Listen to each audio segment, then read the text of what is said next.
আমার মাথায় একটা প্র্যাঙ্ক আইডিয়া আসছে। কি বন্ধু? বাবা খুব সুন্দর। হ্যাঁ কি সমস্যা তোমার? সমস্যাটা কি আমাকে বল, তুমি এখানে বসে বসে করতেছো নাকি?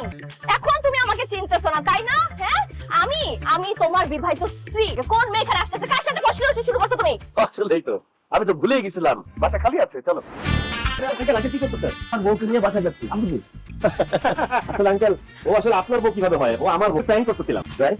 সেটা কি আঙ্কেল? প্র্যাঙ্ক হচ্ছে মানে কন্টেন্ট ক্রিয়েটর, যে মজা করতেছিলাম আঙ্কেল। আমরা কাপল ব্লগার, তো আমরা কন্টেন্ট ক্রিয়েট করি আর দর্শকরা মজা পায়, কমেন্ট, লাইক, শেয়ার দেয়। যে যেহেতু বলছে সে আমার বউ, সুতরাং তাকে আমি বাসায় নিয়ে যাচ্ছি।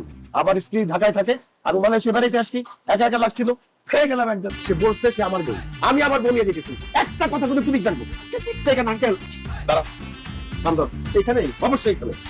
জীবনে কোনোদিন আরে প্র্যাঙ্ক ভিডিও করবো না, অন্তত বউরে দিয়ে তো করবি না বল। বউরে নিয়ে তো কোনোদিনই না। আর একটু হলো ওই বুড়া বেটা আমার টাইনা তার বাসা নিয়ে যেতেছিল, হাত ধরে নিয়ে যেতেছিল। আমার মনে হয় কি জানো, ওই বুড়া বেটা যদি আমার নিয়ে যেত না তাহলে তোমার জন্য ঠিক হতো। তুমি তো ঠিক করতো তোমার। সি আমার মান সম্মান সব গেছে। বুঝলাম না, এখানে মান সম্মান চলে যাওয়ার কি আছে? একটা ব্যবসা করতে গেলে লাভ আছে, লস আছে। তুমি আমারে যে ভিডিও বানাইতেই থাকবা।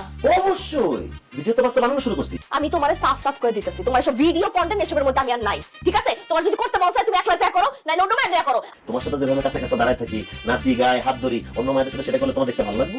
নিজের জামাইয়ের অন্য মেয়েদের কাছে বিলাই দিতেছো, তোমার কপালে কিন্তু দুর্গতি আছে। তুমি আমার স্বামী হয়েছে, অন্য মায়ের গুলোকে নাচানাচি করো, গান গাও, হাত ধরো, আমার এগুলো সহ্য হইব না।